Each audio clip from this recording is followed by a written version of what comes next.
Hola a todos los que estén por ahí. Voy a dar un segundito para que terminen de entrar y arrancamos.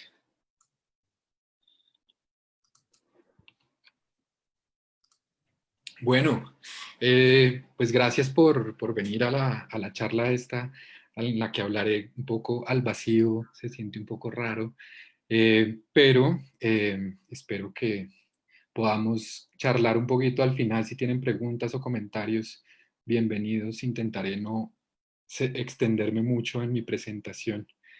Em, Voy a compartir la pantalla un momento. A ver.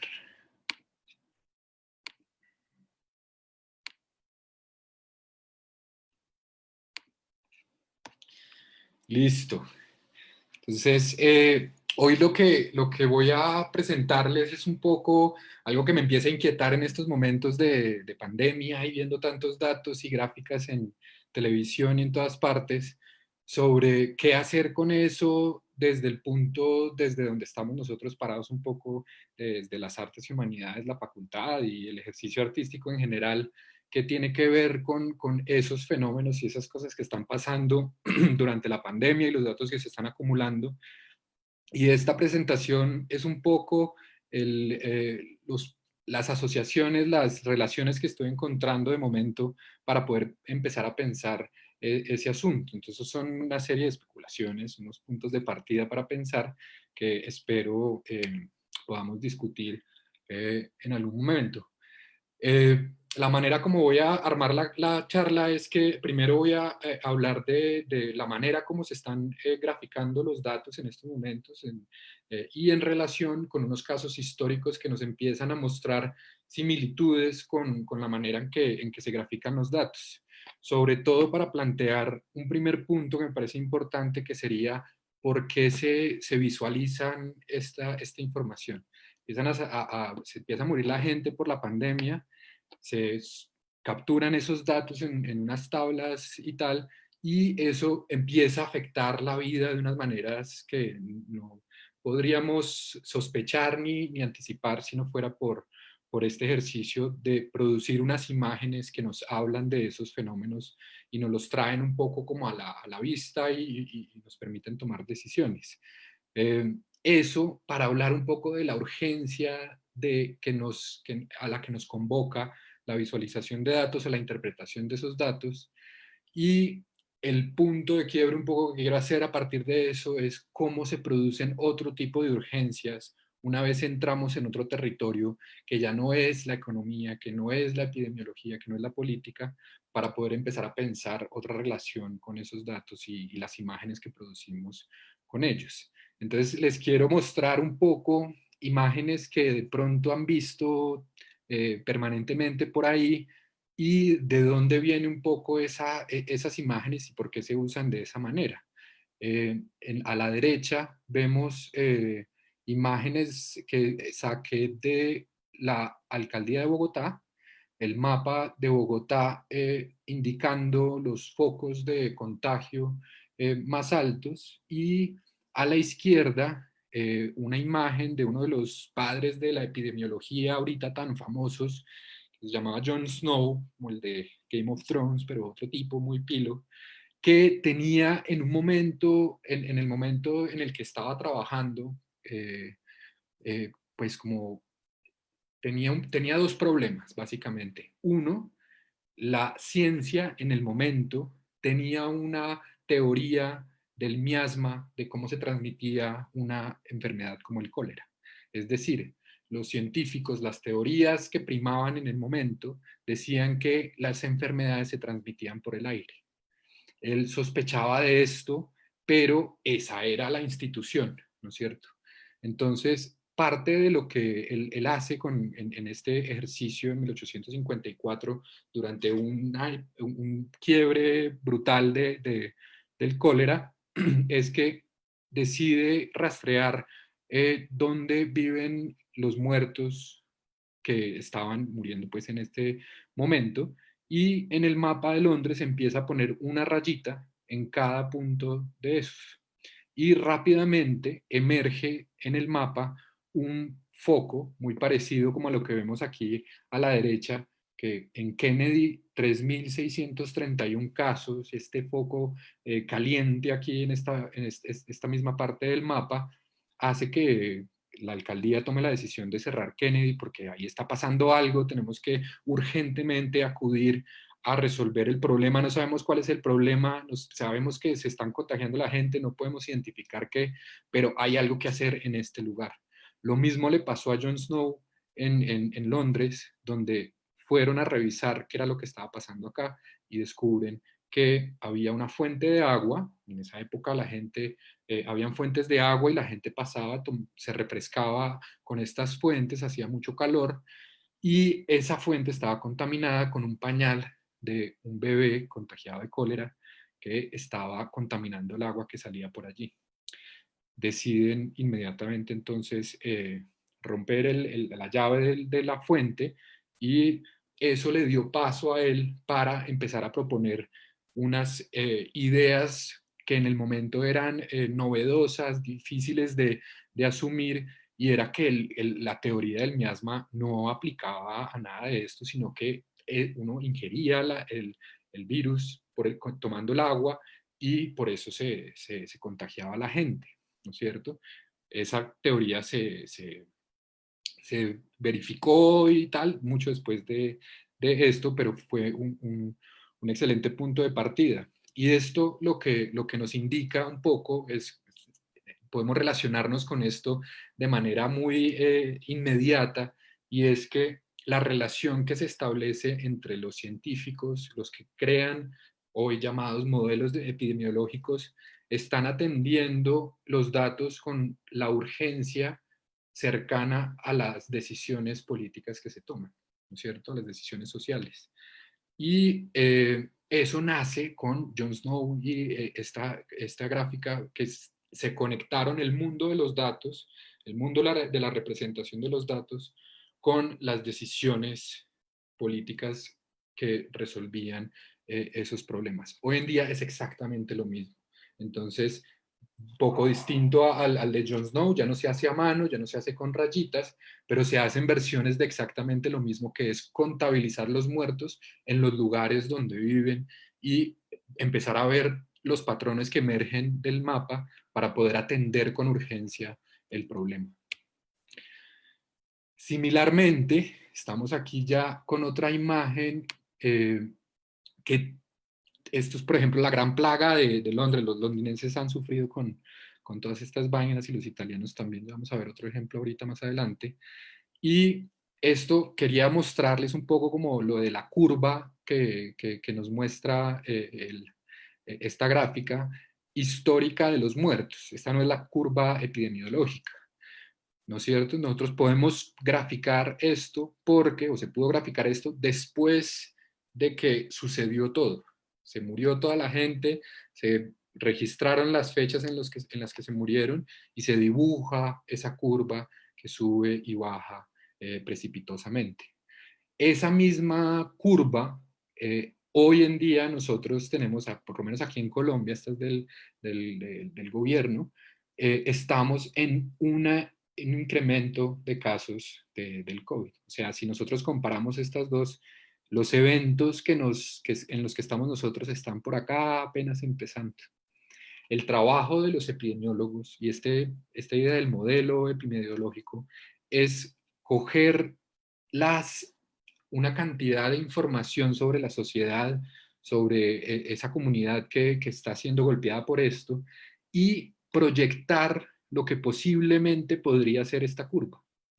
El modelo epidemiológico no es esto, no es esta curva ya histórica, sino la posibilidad de lo que pueda pasar de aquí en adelante. Por eso los están criticando tanto en estos días, que no, que se desfasaron con la cantidad de muertos que iban a haber y entonces compramos más UCIs de las que se necesitan y que toda la parte de la economía, todo es cierto, pero ese es el lugar de trabajo de ellos. Tienen que decir, pues en Colombia a la gente le gusta la rumba, y ahí pues están sudando y se están dando besos y tal, entonces pues a ver, cerremos las discotecas y los bares para que no se junten ahí. La gente es un país de hacer filas, entonces la gente está haciendo fila para el banco y la cosa, y la gente se pone a charlar porque es muy habladora y tal, entonces pues en la fila de los supermercados y los bancos también va a haber un problema, entonces paremos un poco eso, pico y género, ta, ta, ta. Todo tiene que ver, el modelo tiene que ver con muchas cosas que están sucediendo en la sociedad. El problema es que se toman modelos de otros lados, pero no se terminan de implementar acá. Entonces ahí empiezan a surgir como unas discrepancias entre lo que debería ser, lo que posiblemente sea la curva epidemiológica del COVID acá y lo que en realidad está sucediendo. Y es una cosa que se va actualizando permanentemente. Los epidemiólogos cogen esto que está acá, el histórico, y empiezan a dibujar y hacer las posibles curvas si no se toman decisiones. De nuevo, una relación estrecha entre los epidemiólogos y las decisiones políticas. Ahorita tienen que aparecer otras relaciones que siquiera se están dando un poco y es, bueno, modelos económicos además de los epidemiólogos, ¿no? Porque los epidemiólogos es relación directa. Oiga, se van a morir tantas personas si no hace nada. Entonces, pues cierran la ciudad, cierran todo en el país, ¿tá?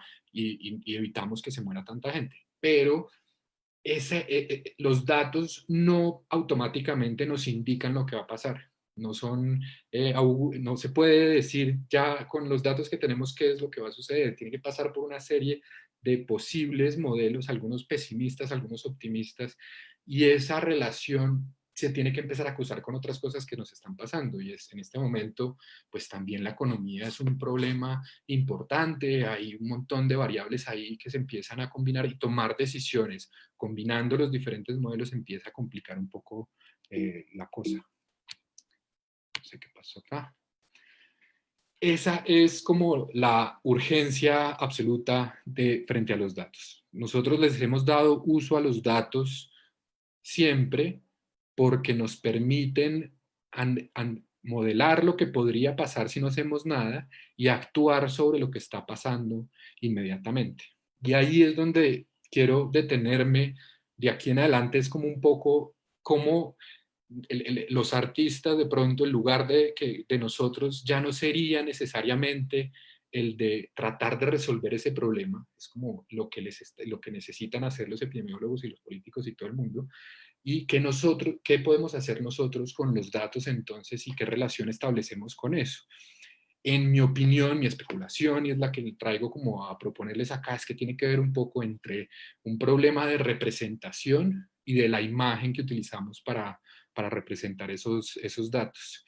Mientras que los epidemiólogos y los economistas y los políticos proyectan hacia adelante las posibilidades de lo que puede pasar con esos datos, en las artes, al menos históricamente, miran hacia atrás o miran más en el presente, ¿no es cierto? Ya no sabemos lo que va a pasar y eso, y pensar en lo que va a pasar, produce unas urgencias específicas. Pero mirar hacia atrás es un lugar reflexivo, es un lugar donde ya la relación con los muertos, con el conteo, con los datos, se modifica. Y ahí es donde quiero traer un poco como las ideas, al menos esta idea, un fragmento de una charla de Deleuze sobre qué es el acto creativo y plantea este problema de manera clarísima.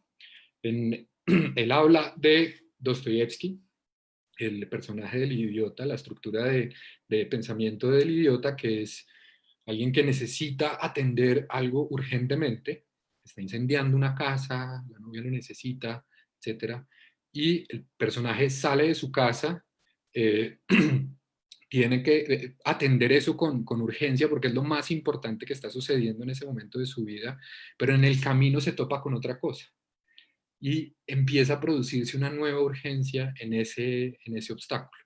Ya deja de ser un obstáculo y se empieza a volverse un lugar clave importante para ese personaje. Deleuze relaciona esa estructura del idiota en Dostoyevsky con las películas de Kurosawa en el japonés.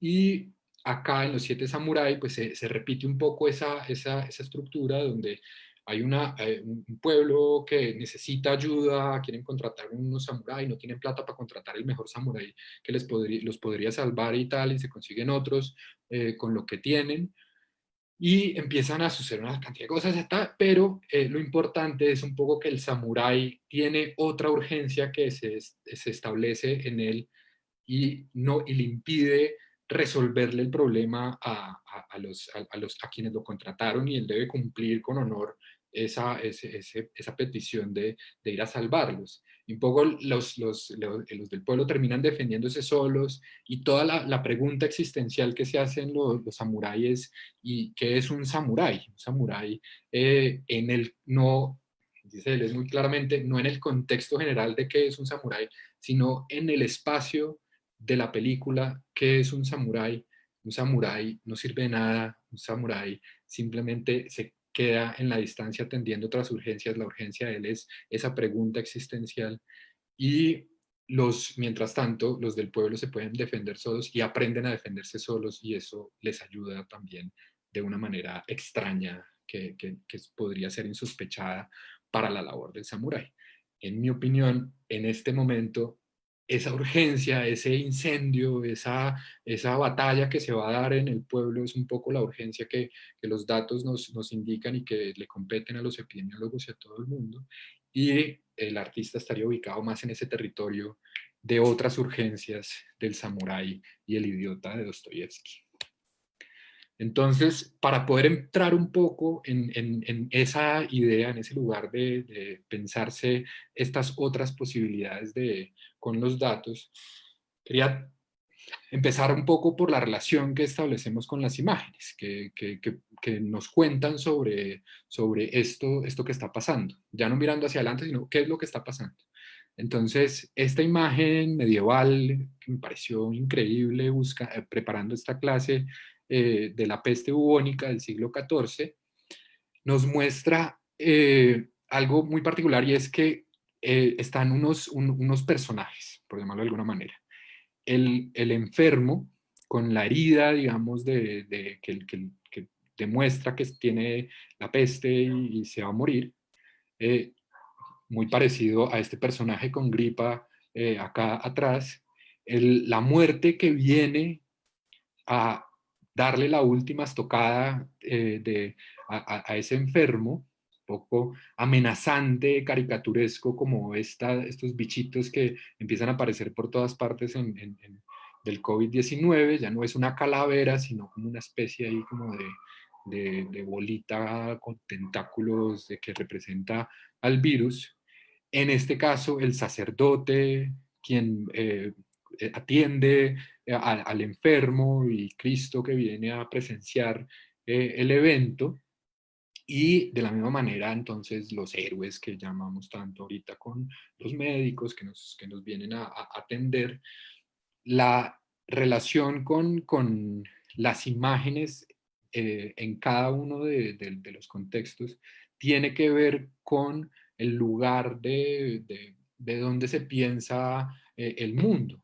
Entonces, cuando el arte medieval representa la peste bubónica, pues se ubica específicamente en las premisas bíblicas del momento. No podría estar ubicado en otro lugar, y empiezan a aparecer entonces estos iconos eh, propios de la religión. En nuestro caso, pasamos entonces aparentemente a un modelo más científico, unas ideas donde la ciencia y todo empieza a tomar importancia. Acudimos ya no al sacerdote y a Dios, sino al médico y a los gobernantes. Pero lo que me llama mucho la atención en últimas es por qué se parecen tanto los modos de representar las enfermedades. Este personaje y este personaje tienen como una cosa muy similar, La calavera esta incluso está haciendo un guiño y tiene una sonrisa socarrona, parece una caricatura con que se disfruta venir a matar como un gran enemigo, y lo mismo volvemos a hacer hoy de manera un poco, yo creo que más inocente. Vamos a ver cómo digamos, estos lugares inocentes de la imagen empiezan a volverse unas potencias más adelante cuando hable de Chile y las costuras en Chile. Pero hay una relación entre estas dos cosas que no pasa el tiempo y estamos en lugares similares en la representación del virus y los enfermos en una situación catastrófica. Un poco para enfatizar esta idea del contexto, esta es una imagen de es muy interesante porque no eran, en vez de visualizaciones de datos, que es lo que vemos nosotros en los periódicos o en las noticias donde las veamos, vemos es gráficas, mapas, un montón de punticos, etcétera. En esta época se publicaban las bases de datos en crudo, por llamarlo de alguna manera, en el periódico. Entonces, ¿quiénes eran los encargados de tabular esta información? Era la Iglesia Católica. Entonces, la manera de capturar esos datos tenía que ver con lo que a ellos les importaba al ser los encargados de tabular y de registrar esta información. Entonces, es muy interesante. Bueno, la calavera se vuelve a repetir como imagen. Esto es una imagen en sí misma, solo que es un poquito más difícil de leer con la agilidad con la que leemos los mapas y las gráficas hoy en día, pero cumplían la misma función de informar. Y acá al final resalto un poco esta parte de abajo de la imagen donde cuentan quiénes murieron como cristianos y a quienes le quitaron, ¿cómo se llama eso? Como que ya no dejan de ser cristianos en la sepultura. 3.694 dejaron de ser cristianos. La manera en que se construía la base de datos estaba marcada por las necesidades y las ideas de quienes capturaban esta información. Nosotros hoy de pronto tratamos de evitar estos vicios, pues acá digamos no habían judíos, no habían ninguno de otras religiones, no cabían en estas tablas, solo se tabulaban, se contaban y hablaban de los cristianos. Hoy abandonamos un poco eso. Este otro ejemplo, también muy famoso de la visualización de datos, nos muestra una posibilidad de pronto que se empieza a acercar a unos lugares donde nos podemos pensar otras relaciones con esos muertos. Nosotros abstraemos la información, la convertimos en estas tablas que les mostraba ahorita, que se vuelven numeritos con nombres, y de ahí, de esa abstracción, empezamos a producir unas imágenes que nos cuentan algo. A veces nos cuentan algo que atiende la urgencia al que mencionaba al principio, o tienen la posibilidad de atender otras. En este caso, esta es como una de las primeras imágenes, tal vez en mi opinión, periodísticas del uso de los datos. Esto es un diagrama de los barcos esclavos de 1789. Había una ley que salió en 1788 que describía o que decía específicamente los barcos de estas dimensiones con estas características. Este barco en particular debería traer 409, si recuerdo bien, esclavos dentro. Que eso ya venían hacinados, 409. Entonces, pues no cabía nadie más, pero en las minutas, cuando llegaban estos barcos, llegaron a encontrar uno que trajo hasta 600 y pucha. No parece mucho, pero era un montón. Entonces, lo que hace ya no un científico, ya no un político o nadie, digamos, interesado en atender la urgencia inmediata de la esclavitud, eh, en este caso es una persona que con mucho dinero decide hacer una campaña en contra de esto haciendo una denuncia, y es coger las dimensiones diagramáticas, pues, diagramar las dimensiones del mapa y dentro poner esos 600 y pucha de esclavos que llegaron en el barco que traía más esclavos. El resultado sistemático de poner cuerpos en ese espacio produce esta imagen. Es que ellos se la inventan, pero no. Se la inventan en el sentido de qué necesidad hay de poner cuerpos morenitos con taparrabos encadenados y por acá vemos incluso algunos como sufriendo, caminando con dificultad, como con tristeza. Ese tipo de cosas desaparecen completamente del tipo de visualización que nosotros vemos en las noticias. Ahí no nos aparece un puntico llorando, un puntico emoticón sufriendo yendo al hospital. Ese tipo de cosas son mal vistas en las visualizaciones que están buscando atender la gran urgencia, pero hay otras que permiten esa relación con lo que está sucediendo, como en este caso, y producir una gran denuncia. Estas imágenes se imprimían y se pegaban en diferentes lugares y la gente se escandalizó al ver la manera como llegaban los esclavos. Y era una relación muy extraña porque era, de pronto no entendían que pues, querían sus esclavos, hacían parte de esa sociedad que los utilizaba de esta manera, pero esto les produce un escozor y una reacción profundamente emocional ante ese evento, porque confían en que esto tiene que ver con datos, tiene el lenguaje de los datos, al menos en las gráficas que se producían en esa época, pero algo emerge distinto y por muy mal visto que sea en términos científicos poner estas cosas y poner los humanos, hay algo que pasa emocionalmente que es supremamente efectivo o afectivo. Muy parecido, hasta el fondo se parece.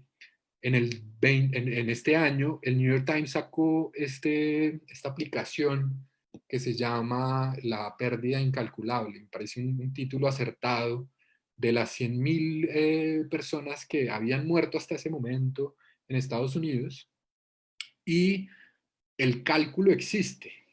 Es decir, es el número de cuántas personas se han muerto es muy confiable. Puede que hayan algunos más, algunos menos, pero el cálculo con esa habilidad que tenemos para capturar datos en este momento, el cálculo existe. ¿Por qué lo llaman la pérdida incalculable? Porque eso otro que está sucediendo allí ya pierde el sentido de la cifra como cifra para anticipar lo que posiblemente vaya a pasar y empieza a expresarnos algo que es fundamental para nosotros y eso que pasó, ¿qué? ¿Quiénes son esas personas? Son cuerpos, ya no son unos punticos en un mapa o una mallita ahí de color, sino que eran cuerpos que han dejado de existir, ya no están aquí. ¿Y qué hacemos con eso? ¿Qué podemos pensar con eso? Entonces ellos deciden usar una estrategia muy similar. Yo estoy acá reproduciendo un video que es básicamente la captura de pantalla de la aplicación, donde uno va viendo aquí la fecha, los números que se van incrementando, y pusieron un puntico, un personaje en silueta por cada una de esas personas que han muerto. Exactamente lo mismo que acá, cogieron la cifra de 600 y pucha que llegaron en el barco y pusieron 600 y pucha de cuerpos en el barco. Ellos deciden hacerlo en una pantalla muy larga, tiene que hacer scroll y empieza a suceder algo que nos indica cosas importantes de lo que estoy tratando de comunicarles, y es, hay un esfuerzo, hay una cosa que empieza a materializarse en el ejercicio que nos indica cosas que los punticos y las rayitas solitas, bien resumidas, útiles para ciertas cosas, hay algo que ahí se escapa, y lo que se escapa un poco son esos cuerpos. Acá literalmente los convierten en cuerpitos, en figuras que se parecen a los cuerpos, para volver a tener esa relación con la cifra. La distribución espacial, en este caso, más arbitraria. De pronto resaltan algunos de los personajes que deciden resaltar, les ponen nombre, les ponen lugar, pero de resto la impresión es meterse en ese scroll, hacer el esfuerzo de mínimo, es muy fácil uno con los deditos de hacerlo, pero tiene uno que hacer algo para poder pasar por todos esos cuerpos y empieza a materializarse unas dimensiones del problema que de otra manera en la cifra sola, en el resumen de las cifras en las gráficas, se empieza a escapar. Y empiezan a aparecer entonces aquí unas relaciones emocionales eh, importantes, al menos para pensar desde las artes. Me gustaría parar y preguntar, pero sigo porque, o no sé si hay gente que tenga preguntas hasta el momento, no he abierto el chat para ver si... Hay un comentario de Sandra Sánchez que dice, quizá hoy imágenes que pretenden ser más higiénicas, asépticas, cuando son igualmente políticas y en el marco de unos paradigmas específicos politizados. Es más un comentario. Sí, y digamos que las imágenes como imágenes pueden ser limpias, pueden ser asépticas en imagen, en su forma, pero tal vez lo que empieza a suceder con estas otras relaciones con el dato es que empiezan a hacer aparecer cosas que nos incomodan, que nos hacen pensar en algo distinto a cómo resolver el problema. En las imágenes de Jon Snow, él está hablando directamente a los que pueden tomar decisiones con respecto al cólera. Eh, eh, este, ya se me olvidó el nombre del personaje, pero se los digo ahorita, el que mandó a hacer esta imagen de los esclavos, su público empieza a hacer otro. Y ahí empieza a haber una resistencia frente a lo que llamo yo la urgencia inmediata y también a pensar en nosotros, a pensar en la gente en general y la relación que establecemos con nosotros tiene que ver con la manera como leemos las cosas y es que cuentan historias, nos emocionan, nos hacen pensar y eso empieza a cambiar la estructura de las imágenes y la forma en que se usan esas imágenes. Un caso particularmente interesante sobre eso, que para mí es como la artista más sollada, más interesante de, de la historia, pues así como los principios de la visualización de datos, es Florence Nightingale que hizo esta imagen de la izquierda durante la guerra de Crimea. En 1855 hace esta imagen. ¿Y por qué digo que es como la primera artista? Digamos, la imagen anterior era 100 años antes más, y ella establece una posibilidad con las imágenes que yo creo que nos enuncian un camino muy interesante hoy en día, que es qué era lo que estaba pasando acá. En estas dos imágenes cumplen la misma función, y esto es de Bogotá, los, las enfermedades que acompañan un poco e intensifican la posibilidad de muerte, y entonces acá la cantidad de muertos que sufrían de estas otras enfermedades, ¿no es cierto? Y esto nos ayuda a saber las razones por las cuales alguien se muere además del coronavirus. En la imagen de la izquierda, Nightingale era enfermera en la guerra y también era matemática, estadista y pues conocía bien ese procedimiento, conocía incluso muy bien la manera de visualizar los datos que en esta época ya era muy sofisticada y ellos mandaban unos reportes a la reina Victoria en Inglaterra donde le iban contando un poco los eventos de lo que estaba sucediendo en la guerra. Lo mismo que hace la imagen de la derecha. Claudia López necesita esa gráfica todos los días para ver cuáles son las causas y cómo ayudarle a la gente que de pronto pueda estar más vulnerable y estar preparándose, anticipando, mirando hacia el futuro, lo que podrían hacer al respecto. En el de la izquierda, ella mandan los reportes y se dan cuenta que a nadie le importan. Eh, no había una relación con esos reportes que llamara la atención de quienes podían tomar las decisiones. La guerra estaba sucediendo muy lejos de Inglaterra y pues mandaron a los soldados y a las enfermeras y todo lo que necesitaban allá y pues allá mirarán entonces a ver qué hacen con eso. Y Florence tenía un problema gravísimo en la enfermería, que ya estaba notando ahí en la enfermería, y era muy fácil de resolver, y era que la gente se estaba muriendo por cosas más allá de la guerra, más allá de un balazo en la cabeza en el campo de batalla. La gente se estaba muriendo en la enfermería porque no tenían suficientes medicamentos y no tenían suficientes equipos de limpieza y materiales de limpieza en la enfermería. Entonces la gente llegaba con una herida leve, pero se le infectaba y se terminaba muriendo. Entonces esta gráfica nos muestra como las muertes, lo negro es las muertes en campo de batalla, nada que hacer en la enfermería. Las rojitas se mueren en la enfermería, pero era poco lo que se podía hacer, solamente aliviarles un poco el camino pues ya a la muerte. Y todo esto otro, azul, eran las personas que se estaban muriendo en la enfermería por causas que podrían resolverse si les ayudaban un poco con dinero. Y después, o sea, ella dice eso y dice, ¿pero qué es esta tontería? ¿Por qué no nos paran bolas y la solución es tan sencilla y se nos está muriendo tanta gente? Esto es gravísimo, ¿cómo hacemos?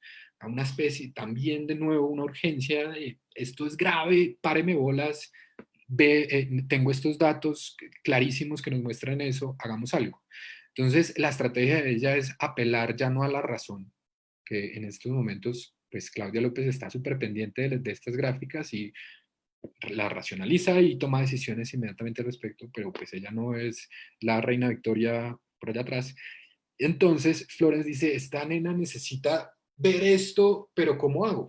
Entonces hace estas imágenes completamente descabelladas. Son mucho más fáciles de leer las de la derecha que las de la izquierda, porque ya hace una línea de tiempo en forma de pie chart, pero no, es un poco raro, digamos, y era raro para la época, pero ella decide arriesgarse por ese lugar de la imagen. Y las descripciones que acompañaban este reporte eran bastante coloridas. Entonces ella decía, miren el ala del murciélago, nos muestra que ta, ta, ta, ta, ta, ta, ta, ta. Y entonces, cuando llegaron los reportes de Florence a la reina Victoria eh, sobre esto, abren esta cosa y ya sabían un poco qué era todo el rollo, tal, y de pronto abren una página, aparecen estas imágenes y es como, wow. Entonces ahí Florence apeló, sabía que la experiencia estética le ayudaba a interrumpir unas lógicas del problema en el que se estaba enfrentando y seducirlos con las imágenes que iba a producir. Entonces, se detiene la reina en sus quehaceres del día a día y ve estas imágenes y dice, ¿qué es esto? No se entienden tan bien, pero quiero saber qué son porque están increíbles. Entonces, entra a la descripción y se encuentra de nuevo con otro acto de seducción ya con la palabra, y es, mire el ala del murciélago, pero ¿cómo así que el ala del murciélago? ¿Qué es esa vaina? Y después entra, ya en ese momento está atrapada, completamente seducida por Florence con sus imágenes y su lenguaje, y entra el detalle y la minucia de la información, ya de ahí no tiene escapatoria, se ha afectado emocionalmente, sería mi especulación, eh, por las imágenes y eso la lleva a solucionar el problema. Les mandan la plata y acaban con el problema.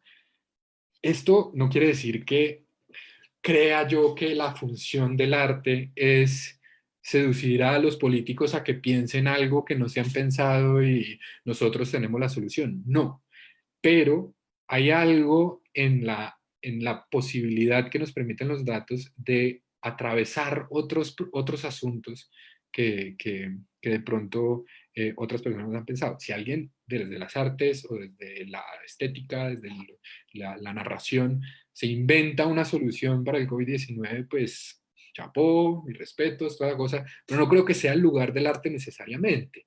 Eh, pero tiene esas posibilidades. Eh, Pasando un poco como a otro nivel, tenemos preguntas, voy chateando con gente, Milton, política, tanto para el otro como la persona que le aparece de los contextos de tiempo, como lugar, incluso en las experiencias. emocional. Ya, completamente de acuerdo con Milton. Juan, si puede leer el comentario para la gente de Facebook que lo escuchen. Ah, claro, qué bola. Se los leo. Milton Barrera dice, el arte en sus diversas expresiones siempre es política, tanto para el autor como para la persona que lo aprecia. Los contextos de tiempo, modo, lugar influyen, incluso en las expresiones con una fuerte carga emocional. Los contextos influyen. Esa parte del contexto es fundamental, o sea, los datos tendemos a darles unos valores de casi como de la posibilidad de anticiparlo todo. Si nosotros confiamos demasiado en los datos por lo que son así solitos y no los atravesamos por las interpretaciones, sea modelo epidemiológico, sea interpretación estética, entonces pues no hacen nada, simplemente existen por sí solos, dibujan la curva de lo que sucedió y se acabó. Hay algo simple en esa relación con los datos. Pero el contexto, pues, afecta a todo. ¿Cómo es que nosotros leemos esos datos? ¿Cómo es que, en dónde ponemos la mirada? ¿La ponemos hacia adelante? ¿La ponemos hacia atrás? ¿La ponemos en el presente? Esa es la pregunta que nos hacemos en relación al contexto. Y ese contexto a veces tiene que ver con formas de pensar, formas de relacionarnos con los otros, qué nos parece importante, qué es ahí como el samurái, voy y atiendo esa urgencia de todos o unas otras que me invento que no entiendo muy bien cuáles son, pero me llaman, me apremian y tengo que estar ahí atendiéndolas. Eh, Quiero ahora mostrarles un poco de... Eh, volviendo a lo que había enunciado un poquito en el trabajo del barco en relación con el de los cuerpos y la página de internet, esta idea del trabajo, de hacer cosas con las manos, de implicar un esfuerzo, y creo yo que es un lugar, uno de los posibles lugares interesantes donde los datos empiezan a relacionarse con los cuerpos que están allí registrados. Esos muertos no solamente son punticos, sino que eran cuerpos. ¿Qué hacemos con eso? Es muy complejo.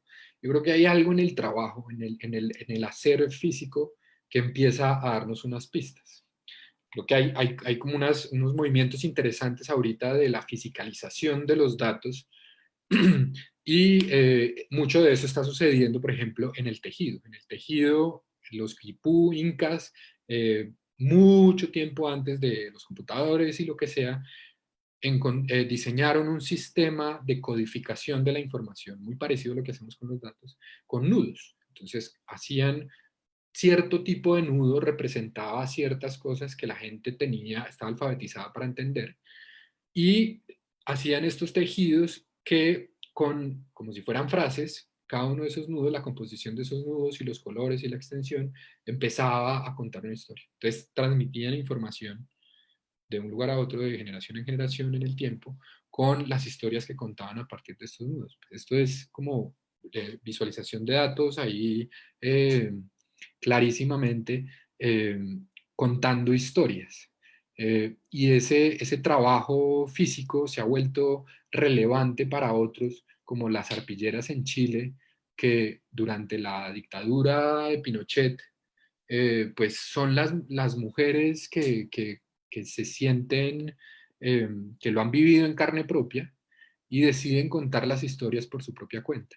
Y aquí me parece muy interesante de nuevo la imagen que producen. En el caso de la primera imagen que veíamos de la caricatura del coronavirus, así como un demonio, pues hay una inocencia como simplonga. Acá pasa otra cosa muy interesante y es que las imágenes parecen inocentes por la relación que nosotros tenemos con los tejidos. Los tejidos eran el trabajo de las mujeres por allá, como para decorar, una cosa menor, un arte sin importancia, y ellas empiezan a contar lo que sucedió en Chile con ese tipo de imagen. Hay un desbarajuste ahí tremendo y es porque que nosotros, ¿qué hacemos con unas imágenes aparentemente inocentes con un contenido tan brutal. Algo sucede. El tejer, el sentarse a tejer, cobra otro significado. La mujer que hace eso empieza a resignificarse también por ellas mismas. Entonces, esta posibilidad de fisicalizar el trauma en este caso, eso que nosotros entendemos en los datos, empieza a cobrar mucho valor. Y hay diferentes formas de empezar a volver físico esa información. En este caso de abajo, por ejemplo, del Jardín del Edén, son unas cápsulas con unas lechugas ahí dentro y cada una representa una ciudad. El, el, eh, el oxígeno, dióxido de carbono, toda la mezcla de lo que está ahí dentro de esa cápsula corresponde un poco al de la ciudad. Entonces vemos como en Ottawa el aire es un poco más limpio, entonces la lechuga crece, y en Nueva York ya es un poco más tóxico y la lechuga no alcanza a sobrevivir. Este procedimiento de hay algo que nos importa, hay algo que produce unas urgencias allá afuera. ¿Qué van a hacer los políticos con todos los desaparecidos en la dictadura de Pinochet? Una urgencia tremenda, y ellas se detienen, tejen, algo que toma tiempo, hacen un esfuerzo tremendo y cuentan otra cosa que a ella le surge, que es, por un lado, procesar el trauma, y por otro, decirle a los otros, oiga, pilas con esto que no se puede repetir. Esta otra forma de hacer conteos y volverlos físicos, y la impresión que eso genera lo podemos encontrar en estos dos trabajos también. Uno de Félix González Torres de 1990, donde el peso de esa montaña de dulces corresponde exactamente al peso de su eh, pareja que murió de SIDA al llegar al hospital. Y la gente viene inocentemente, le permiten coger el dulce y comerse. Entonces, eventualmente la montaña de dulces va desapareciendo. La relación con el dulce, el color, todos esos colorecitos ahí, el sonido del paquetico que llama tanto la atención, la posibilidad de tocar arte, que no sucede mucho. Entonces uno acá, yo puedo coger el dulce, entonces la gente va a coger el dulce. Todo eso empieza a condicionarse también ya cuando uno conoce un poco de dónde viene esa información. Traduce un dato, en este caso al parecer insignificante, que sería el peso de su pareja, y lo empieza a materializar en otra cosa. Y en esa transferencia del dato a la materia es donde aparece el pensamiento artístico atendiendo otras urgencias.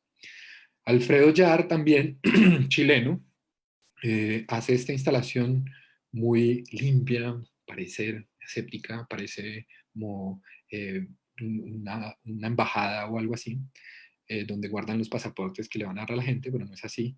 1 millón de pasaportes finlandeses es, de nuevo, coge la cifra de cuántas personas les han rechazado la nacionalidad en Finlandia, son muchas, y pone un pasaporte de esos en esta caja de cristal para uno darle como un peso. Uno llega al espacio, sabe que esos son como los rechazados de este país eh, europeo muy preocupado por mantener como controlada la población que llega allí. Entonces, él nos muestra la cantidad, la densidad, el volumen de eso, representando uno de esos pasaportes que representa a una persona que le rechazaron eso, y significa que ahí hubo una gran tragedia en cada uno de esos pequeños libritos. La vida antes de ser datos es como complejísima, llena de lugares y cruces y demás, un poco como lo que habla ahorita de cómo se hace un modelo efectivo para tomar decisiones políticas. Pues el epidemiológico, el económico, otros lugares de lo humanístico, lo práctico, y en esa maraña de variables y de posibilidades que tiene esto, pues es donde aparece el problema. Entonces, la vida antes de ser datos es como caótica. Nosotros tratamos de contenerla, atenerla, en unas cifras que nos permitan trabajar, y luego eso se convierte en decisiones prácticas o en las artes, en de nuevo algo muy complejo, difícil de atener, que es lo que me parece que sucede en estos trabajos. El dato en sí representa un montón de problemas a los que nunca vamos a poder llegar a ver ni nada. Se convierten en cifras que son las que extrae de la embajada y vuelve y trata de complejizar esa relación de vuelta. Ya no de solucionar nada, simplemente de incomodarnos, de cambiarnos de posición y mirar a ver qué podemos hacer con eso. Muy similar a ese procedimiento es el de Ai Weiwei. En la entrada, una exposición hace una denuncia al gobierno chino que al parecer, o sea, publicó unas cifras después de un terremoto eh, muy sospechosas. Entonces, la cifra como tal perdía valor por el contexto, por la procedencia, y él decide tratar de recuperar el peso de la importancia de la cifra para la sociedad. Nosotros trabajamos con las cifras para poder decir, pues, pucha, ¿qué fue lo que pasó? ¿Cuántas personas se murieron en el conflicto armado? No sé, pucha, necesitamos saber eso, al menos para empezar a trabajar, para empezar a procesar cosas, para empezar a pensar.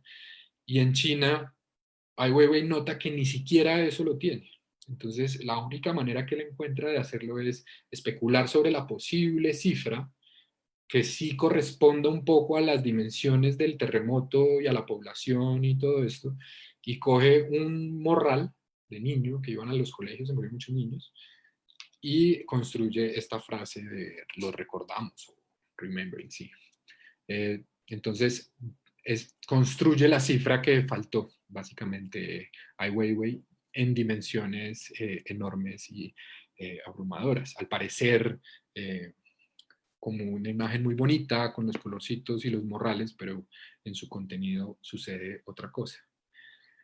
Acá en Colombia hay un caso también que por lo general no se asocia con trabajo de datos, pero en mi opinión sí lo es y eh, tiene que ver con pues, la toma del Palacio de Justicia. Doris Salcedo decide hacer en el 2002 un homenaje, performance más bien, eh, sobre lo que sucedió, y para eso tiene que construir una base de datos temporal, que es las 52 horas que duró la toma.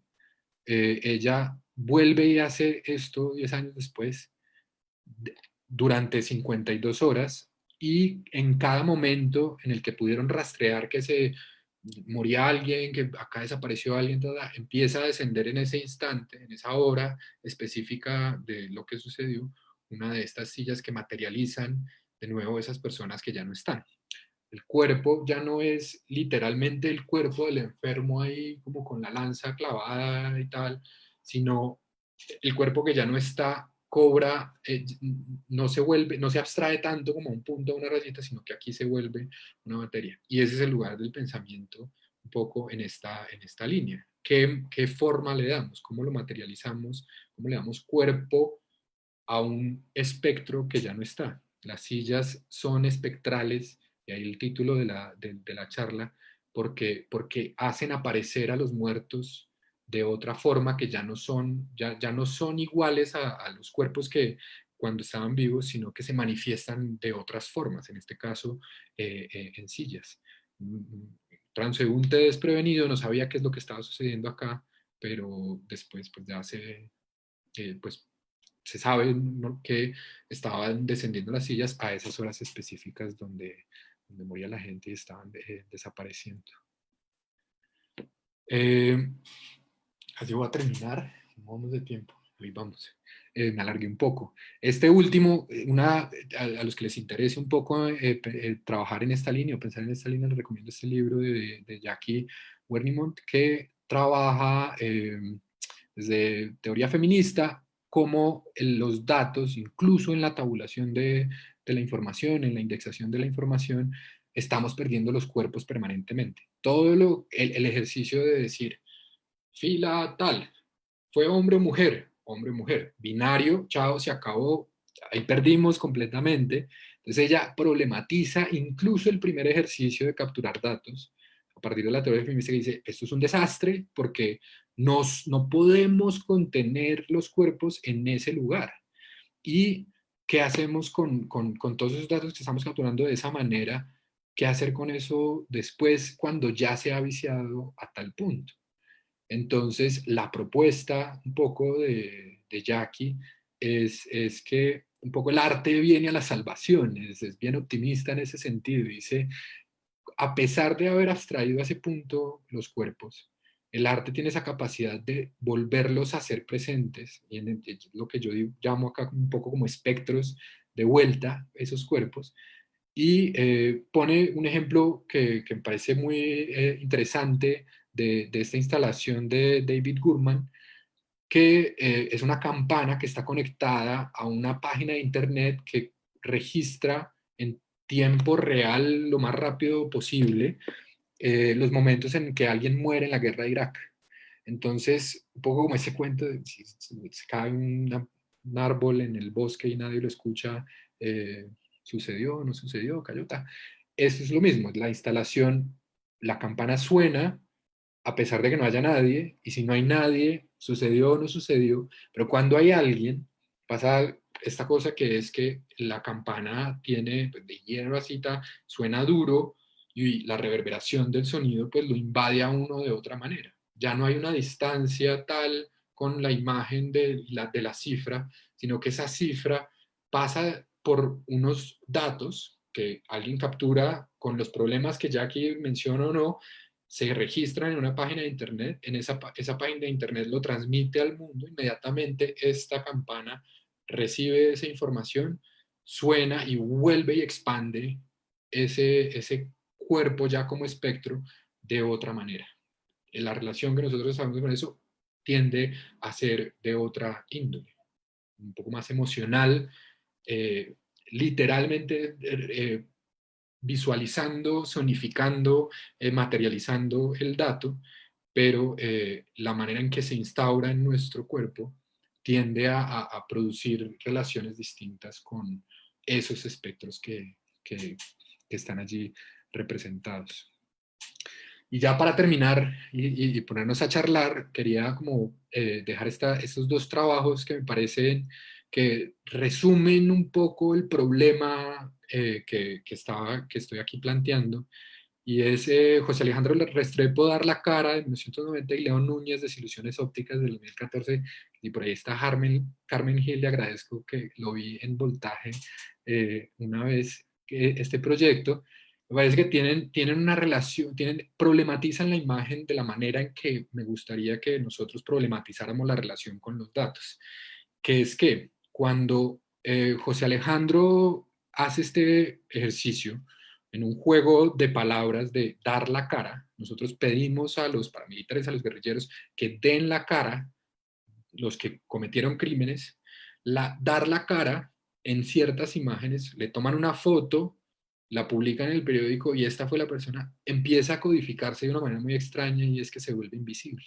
Esa cara ya no es nadie, esa cara es un criminal, esa cara es en el abstracto de por allá algo que representa peligro, y esto que nosotros insistimos tanto de dar la cara, de tomar una foto y que dé la cara, es raro, porque ese cuerpo no está, es solo una foto, una imagen de esa persona, se codifica demasiado y se vuelve invisible esa persona que está allí representada. Y él problematiza esto y nos muestra cómo, incluso dando la cara, viendo las imágenes de las caras de estos criminales, entonces no terminan de aparecer y no cumplen ese objetivo que nosotros pedimos de dar la cara. En Desilusiones ópticas sucede algo muy interesante, que es el 80 y pico, el Mundial de Argentina, cada vez el Mundial se inventa alguna cosa, el pito este, en Argentina se inventaron lo de tirar papelitos al aire. Y él lo que hace es que tiene en esta instalación una montaña de papeles que invitan inmediatamente a jugar con esos papeles tirados al aire. Cuando uno los tira, en el lugar donde están flotando los papeles, aparecen en el fondo estas imágenes de los desaparecidos en Chile.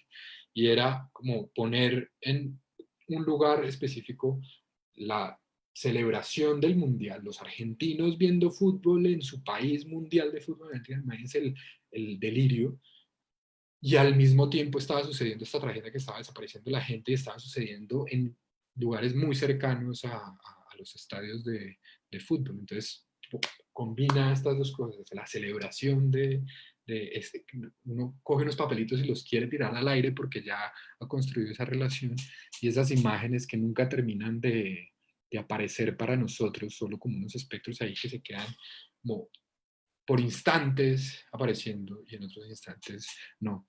Lo que yo creo es que nosotros vemos los datos o vemos los muertos registrados en los datos de la misma manera que vemos estas imágenes que están escondidas allí. Y no son personas, son figuras codificadas de tal manera que simplemente son, como sucede en estos dos casos, cuadritos que representan a una persona, pero ahí no hay individualización, no hay una relación posiblemente emocional con eso de inmediato, a no ser que empecemos a hacer procedimientos con esos cuerpos.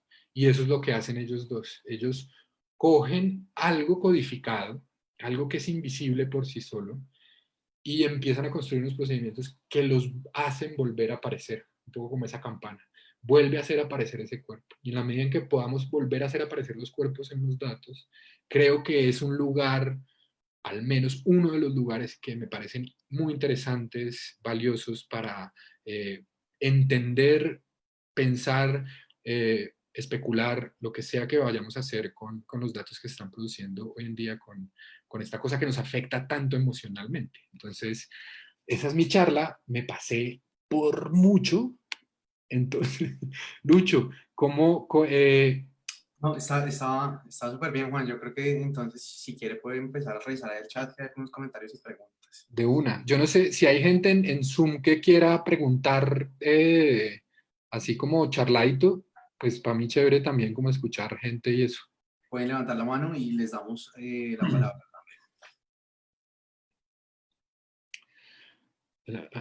¿Dónde iba? En Facebook. Dan Friedrich Linz. Las imágenes como elemento semiótico se puede construir como una forma de control. Las imágenes como elemento semiótico se puede construir como una forma de control. Pues sí, siempre la imagen va a tener esa capacidad. Nosotros, creo que lo que viene sucediendo en este momento es que las imágenes que estamos produciendo para entender el coronavirus, en este caso, están prendiendo una alarma real, normal, pero yo creo que necesitamos más imágenes para hacer resistencia a los temores y a los peligros que se manifiestan allí. Entonces, generan control, pero al mismo tiempo nos pueden liberar un poco de atender la urgencia de todos y que podamos problematizar esto un poco más. Yo creo que eso también no lo permiten las imágenes. Entonces va de lado y lado. El problema de cuantificar es que deshumaniza, niega la memoria y evade responsabilidades. Yo creo que no es, el problema no es cuantificarlos. Los cuantificamos porque necesitamos esa información. Lo que deshumaniza es la relación que hemos estado estableciendo con esas cifras. Yo creo que es muy complicado cuando dejamos las cifras simplemente en el estado de codificación. Eh, por poner un ejemplo, si yo tomo una foto y la vuelvo un archivo y ese archivo nunca se vuelve a abrir, pues no dice nada. Es como, tengo que volverla a abrir para que me diga cosas de nuevo. No es un buen ejemplo. Lo pienso es como el problema no es cuantificarlo, sino dejar los datos atrapados en ese lugar de cuantificación. Y creo que un problema que sí de pronto puede estar allí inscrito en la pregunta de Milton o en el comentario, es que debemos pensar mejores maneras de cuantificar también.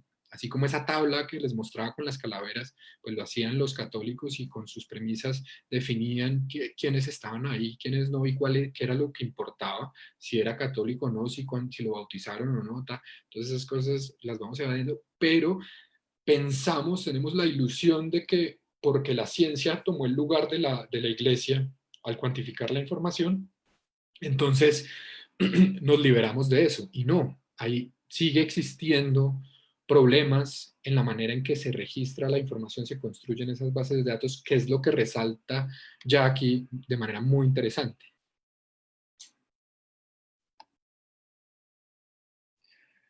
Se dice que el lenguaje es el reflejo del pensamiento. Se dice que el lenguaje es el reflejo del pensamiento teniendo en cuenta lo anterior. Es posible que el arte tenga elementos ideológicos. Sí, podría hacerlo.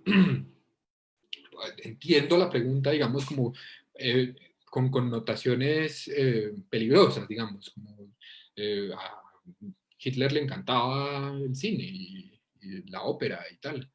Eh, que eso implique que el arte eh, empiece a replicar ideologías problemáticas.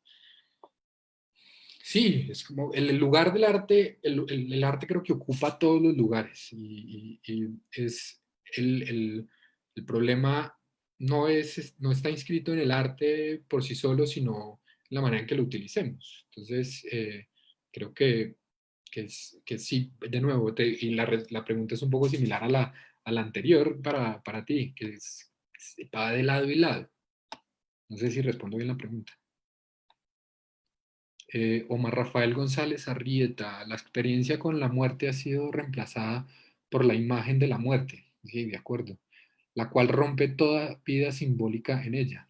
Esta desvinculación ha construido un mercado de la muerte que podría justificar la instrumentalización de los muertos, no solo en pandemia, sino que esta economía de la muerte se convierte en política de sentido en sociedades que han elegido ser violentas para sostener intereses que banalizan la vinculación del carácter sagrado que se tenía con ella en tiempos no muy remotos. Completamente de acuerdo. Eh, es un gran mercado y también es es agente político, es como que no terminamos de saber qué hacer con los muertos y inmediatamente se vuelven cifras y empezamos a tomar decisiones con eso. Yo creo que es como el caso más banal, más torpe, pero pues como el más evidente, como cuando Trump dice que Floyd nos está viendo desde el cielo y estaría muy orgulloso de lo que estamos haciendo. Es como, pucha, cómo puede apropiarse de ese cuerpo y de lo que implica para la gente que está manifestando el dolor, porque ese cuerpo ya no está acá. Eh, hay riesgos de instrumentalización en el lenguaje, en los datos, en las imágenes, en cualquier uso que se le dé a un cuerpo que ya no está y no tienen cómo manifestarse de otra manera sino eh, en las cifras o lo que propongo como espectros interesantes que les demos cuerpo de nuevo desde las artes o desde los relatos. Muchas gracias, muy interesante. Gracias a ustedes, Duarte. En tu charla mencionaste a dos mujeres críticas involucradas en la generación de datos, Crimea y la crítica de sus supuestas verdades certeras. Al gobierno liberó las aproximaciones de estas mujeres en clave de género. ¿Vieron ellas algo que otros no, dado su marco de experiencia de mujeres? ¿O sería descabellado pensar esa lectura en esta clave de género? Pues interesante, o sea, Sandra. Sandra, pues escribamos el artículo, porque no sé, no lo he encontrado. O sea, el libro que les mencioné al final, ella tiene eso, pero está mirando más arte contemporáneo y está mirando hacia atrás históricamente las tabulaciones. Yo creo que es una buena pregunta, me parece interesante. Yo me inscribo un poco a una idea que traigo de otro lugar y es que yo creo que la desatención de estas mujeres científicas o estas mujeres pensando en propuestas, ellas tenían un espacio porque había una desatención y una cosa que no se respetaba mucho de ellas, entonces había como ella, porque ella trabajaba con otro científico, la de Florence Nightingale, la de Crimea, y él estaba haciendo el trabajo como más duro, más serio, y ella hacía estas cosas y las quería incluir y dijo, ay, sí, pues sí, como hágale. Esa es como a un nivel, uno de los asuntos de lo que estás preguntando ahí, que había un espacio de libertad por ser mujeres. Mal, pero lo tenía. Y ya de ahí la pregunta más interesante que estás haciendo y ese lugar de donde estaban, más allá de la discriminación o de estar a un lado, si había un punto de vista que les permitiera entrar en estos asuntos con esa flexibilidad, con esa frescura, con esa posibilidad de hacer cruces insospechados, pues me parece muy interesante. Yo no sé si sea solo un problema de, puede ser un problema de género, en clave de género, que ellas pudieron establecer esa relación. María Cristina Urrutia, no, Ururita Cruz. ¿La imagen como sátira política puede humanizar la cuantificación de la información? Yo creo que sí. Siempre el, el humor nos va a permitir desmoronar estructuras de poder muy fuertes. Entonces, en la medida en que la sátira se puede introducir en estos problemas de representación de datos, yo creo que van a surgir eh, representaciones más interesantes. Es que sí, creo que nos los tomamos muy en serio. Y hay un pudor con los datos sobre muertos, pues imagínate cómo no, pero ese pudor yo creo que se relaja cuando no son datos, cuando no es otra cosa. Son imágenes de grabaciones de algo que sucedió.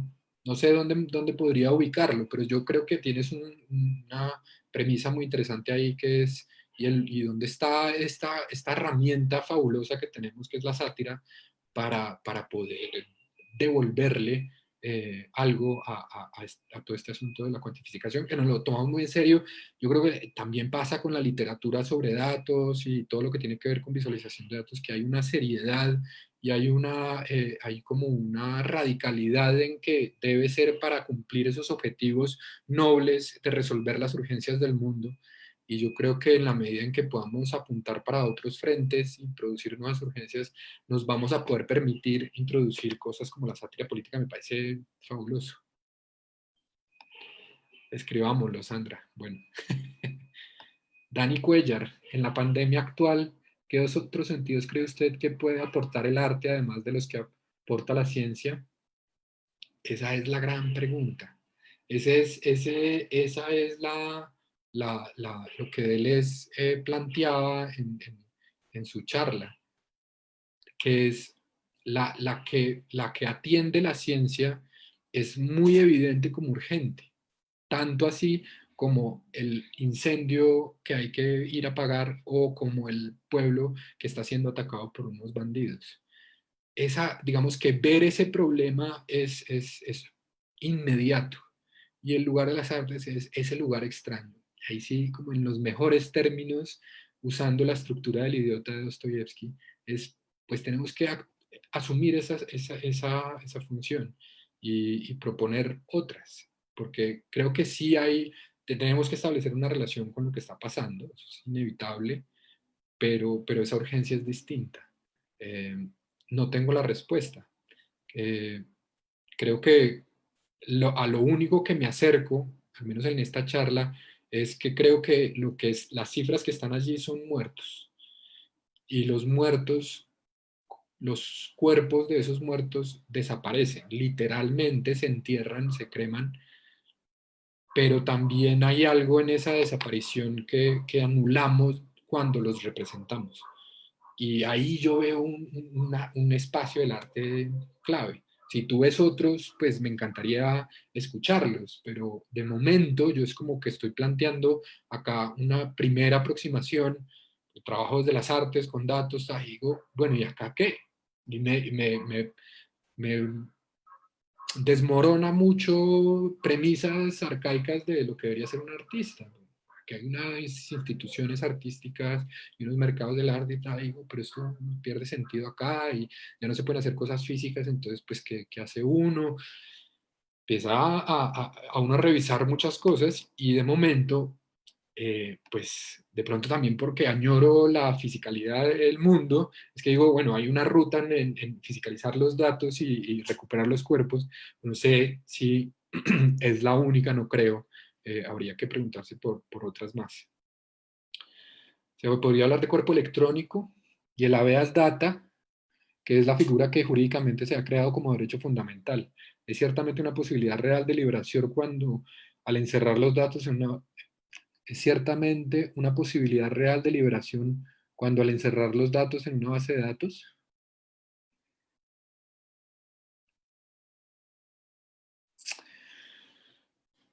El derecho fundamental yo creo que no se cumple generalmente. Aquí estoy especulando cosas. Yo tengo problemas, por ejemplo, con el Corona App, eh, a pesar de que se inscribe dentro de la Veas Data, porque es como una caja negra.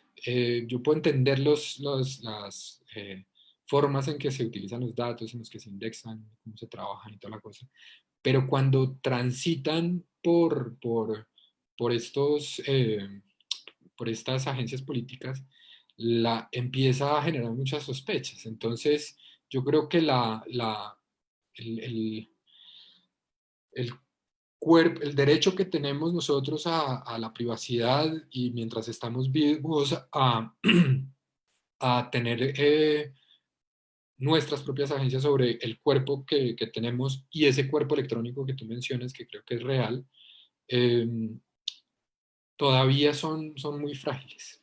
No le veo, no veo un lugar donde eso se esté pensando críticamente desde el derecho, digamos, desde las legislaciones que tengan que ver con eso. Estamos un poco a ciegas, muy a ciegas, y todo el sistema en el que eso se está funcionando es como una gran caja negra que no sabemos qué es lo que sucede allí, para qué se usa. Sabemos, por ejemplo, que en las protestas de Estados Unidos utilizaron lo que sería el símil de Corona App en Estados Unidos para rastrear algunas personas que estaban protestando, pero habían utilizado la aplicación porque querían ser generosos y decir yo quiero ser parte de la solución y dar mis datos para que puedan eh, rastrear mi seguimiento, dónde estuve y tal, y si hubo alguien con el que pude haberme contagiado que me avisen, toda la cosa, todos los beneficios que eso trae, pero se usó para otra cosa.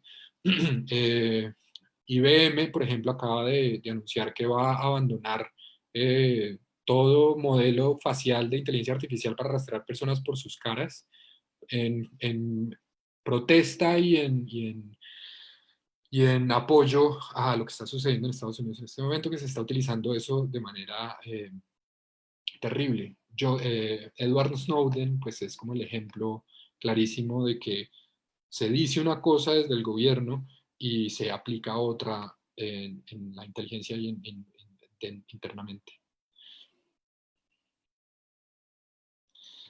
María Fernanda dice que te quedó pensando en, se quedó con preguntas que hay que responder desde el derecho sobre los datos. Pues gracias María Fernanda, que nota que ya quisiera yo que tuviéramos un alfabeto desde todos los frentes, que creo que los que están entendiendo los datos son los epidemiólogos, los científicos en general.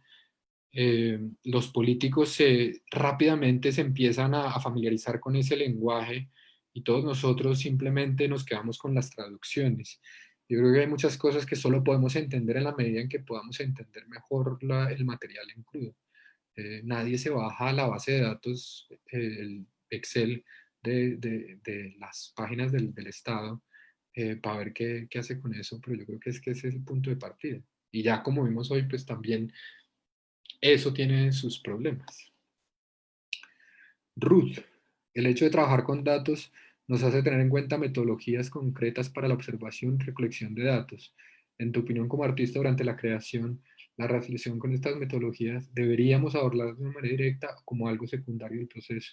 Creo que sí es parte del proceso creativo. Precisamente la, el método con el que se observa la vida y se convierte eso en datos, ya es en sí un problema, si lo asumes desde las artes, artístico. Eh, como la relación más directa sería como si los impresionistas no salen a pintar afuera y dejarse impresionar a su manera por lo que estaba sucediendo allí y plasmar en sus lienzos la impresión y no la imagen que estaba justo al frente, entonces pues no existiría eso. Para eso, pues sal, toma una foto y ya está la huella de lo que estaba sucediendo de afuera y se acabó. Entonces nosotros cuando trabajamos con datos, lo que sucede mucho es que tenemos la fotografía que alguien más tomó, para ponerlo en los términos del ejemplo que acaba de hacer, pero como artistas también tenemos que empezar a habitar el mundo de afuera y empezar a revisar las formas en las que se registra esa información en las bases de datos que vamos a utilizar para poder empezar a trabajar desde las entrañas del asunto y complejizar desde el inicio cualquier uso que se le pueda dar a los datos. Perdón. El arte puede llegar a dar un toque menos estricto a la ciencia y permitir la socialización de datos que ha hecho falta en muchas sociedades. ¿Cómo hacer esto sin desvirtuar la credibilidad de la práctica científica? Sí, pues no sé si... eh, sí, o sea, yo creo que, pues, no sé, como lo que pasó ahorita con María Fernanda, creo que se llamaba, que dijo, me lo pienso desde el derecho. Eh, tenemos que trabajar en ese territorio que creo que se, no se lo dan, pero es que es su trabajo. Es como la ciencia depende mucho de trabajar con datos, pues asumieron ese lugar de trabajo y lo tienen muy desarrollado y tienen sus metodologías y confían en los datos por razones obvias. Y yo creo que es más un asunto de primero nosotros empezar a establecer unos métodos de trabajo, como decía Ruth, eh, con los datos primero, antes de desestabilizar. Es como, primero entrémosle a trabajar con datos sin tanto agüero y veamos a ver qué es lo que podemos hacer con eso. Si la comunidad científica empieza a dialogar con nosotros, pues maravilloso. Y yo creo que eso siempre es difícil, pero termina sucediendo cuando la utilidad se puede tocar. Y ese es el problema que tenemos desde las artes, que a veces lo que hacemos pues no es concreto, no es tan atenible y eso no les gusta tanto. Pero yo creo que la relación con la manera en que se trabajan los datos sí la podemos afectar desde las artes. Y ha sucedido históricamente, pero no se ha instaurado del todo. Ons, muy interesante la charla, muchas gracias maestro. Gracias Ons, saludos por allá en Canadá, que te extrañamos por acá. Me encantó el tema, muy pertinente a la coyuntura actual. Gracias Juliana. Mar Sarta, muchas gracias, muy interesante. Omar Rafael González Arrieta pregunta en Facebook. La pandemia de los cuerpos evidencia de que no se ha tenido una auténtica vinculación con el cuerpo. La, al convertirlo en cifras, la muerte del cuerpo queda secuestrada y desritualizada, por tal razón desvinculada de toda humanidad. El arte mismo afirma esta descorporeidad de todo vínculo. La imagen de la muerte a través del arte no es más que la imagen de la misma negación de la muerte como experiencia constructora. ¿Entendió la charla? Sí, Omar, de acuerdo, yo creo que si algo queda ahí en la charla es que cuando veamos esas cifras en los noticieros y por ahí en redes, tengamos como al menos una sensación de que eso eran cuerpos y cuando eso está ahí en nosotros, pues me les tiro ver las noticias porque me pasa a mí que hay una tensión con eso porque uno empieza a establecer esa relación y es muy doloroso, pero creo que eso despierta también la posibilidad de entenderlos desde más lugares de los que simplemente nos narran y nos resumen los que nos explican los datos. Entonces yo creo que hay que entrarle con humanidad a las cifras, por limpiecitas, por asépticas, como por operativas, no importa. También hay que empezar a extraer todos los posibles sentidos de lo que hay allí y eventualmente para los que quieren hacer arte, pues también poder trabajar con eso para, para cumplir esas otras urgencias que están ahí y todavía no sabemos cuáles son. A veces es más interesante la visibilidad del tema que otra cuestión. La discusión propuesta es bien pertinente. Gracias. Gracias, Laura. Y gracias, Claudia. Y bien. Lucho, pues acá ya no veo más preguntas. No sé si hay otras por ahí en Eh, Facebook. Creo que ya quedamos también al día. Bueno, muchas gracias. Buenísimo. Gracias a todos los que se conectaron. Lástima no poderlos ver, pero espero que se la hayan disfrutado. Por ahí veo a Julián. Eso. Hola, Patricia. Juan, pues Lucho, hágale usted la cuña a lo de la semana entrante, ¿no? muchas gracias, Juan, por esa invitación para tomar partido y también desde las artes y las humanidades empezar a hablar de esos datos. Muchas gracias, muy interesante la clase. Gracias. Para terminar la semana. Pues también gracias a todos, los queremos invitar a otra semana de clases abiertas. La semana entrante vamos a presentar algunas de las publicaciones que hacemos en Artes y Humanidades. El lunes es festivo y vamos a descansar, pero vamos a estar el martes, miércoles, jueves y viernes. Vamos a celebrar nuestra clase número 50 el martes, que no lo podemos creer todavía. Y el martes va a estar Olga Costa, que es profesora de Historia del Arte, electrobudista, que es egresada de nuestra maestría en Historia del Arte, y John Naranjo, de Rey Naranjo, la editorial. El miércoles va a estar nuestro profesor Omar Rincón y Catalina Uribe a presentar una publicación de Uribe Santos y otras especies, Duque. El jueves 18, nuestro profesor de música, Sandro Carrero, va a hablar de derechos de autor en la creación. Y el viernes, nuestra profesora de arte, Lina Espinosa, con Juana Méndez, nos van a presentar una publicación de divulgación de investigaciones sobre joyería en el Chocó. Entonces, las clases están súper interesantes, así que los invitamos la semana entrante. Y pues un feliz fin de semana y gracias Juan Camilo por esa charla. Gracias a todos. Nos vemos. Chao.